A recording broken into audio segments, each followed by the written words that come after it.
Communication. Communicate often to your staff.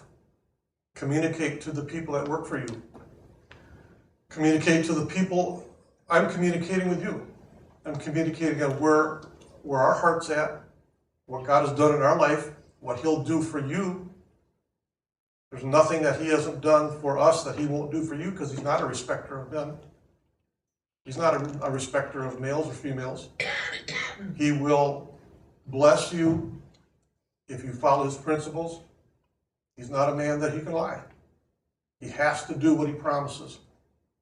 And if Malachi 3 says, bring your tithes into the storehouse, and you bring your tithes into the storehouse, and you are happy doing that because you're obeying God, then He is compelled to answer the rest of that.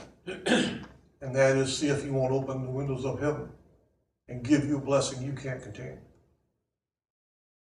Number one, you proved what you do with that blessing. Because where your heart is, that's where your treasure is going to be. Where your heart is where your treasure is going to be. And if your treasure is in the almighty dollar, that was what against the euro 3 months ago? What against the euro yesterday? What value is it going to have tomorrow? We don't know. Not even gold. Jesus looks at gold. I mean, where he's building us mansions, the streets are made of this stuff. Right? So what's the value of it? You trod it underfoot. Know your personality. Know the personality that you are.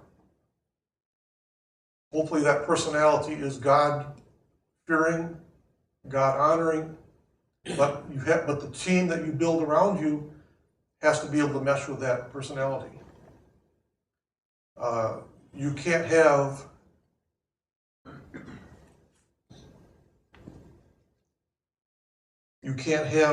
people around you that don't understand your vision and don't agree with it and don't buy into it, because you'll have problems. The next one's a good one. Protect your staff. Proverbs 22:10 says, drive out the scoffer, and strife will go out. Drive out the scoffer, and strife will go out. How many times in our companies and in other companies that you know about do you have strife and division within the company because you got a scoffer there? Right? When Vince Lombardi came to the Packers were not doing too good, but they had one running end or something like that, maybe a running back or whatever, who was top notch. I mean, he was the key of the game, and he let everybody know that. And Vince came in and sat down and talked to all the players, and they were like last in their division or something like that. And he got to this guy, and this guy, all this guy could tell him about how great he was, and how you give me the ball, we'll make a touchdown. The guy never showed up for practice on time. He was special.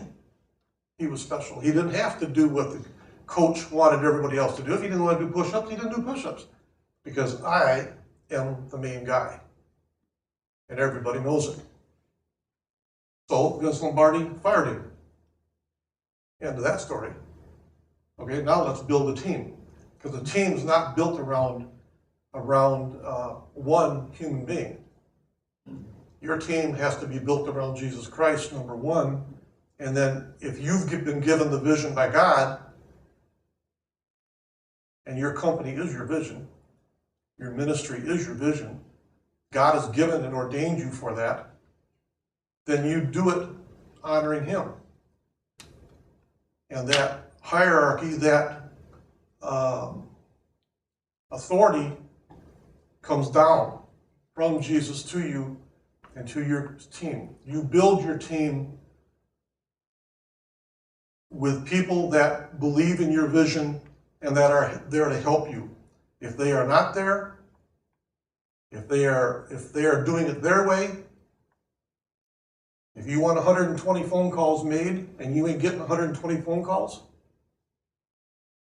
then you study out why you're not getting 120 phone calls. And if it's because you got bad equipment, then get them good equipment. If it's because you don't have enough leads, then get them the leads. But if it comes down to after you did a cursory look at that problem, if it comes down to that person's heart, he's got two choices. He's got to get with the vision, or he's got to go find another company to work for and get with their vision. Because where there is no vision, your people perish.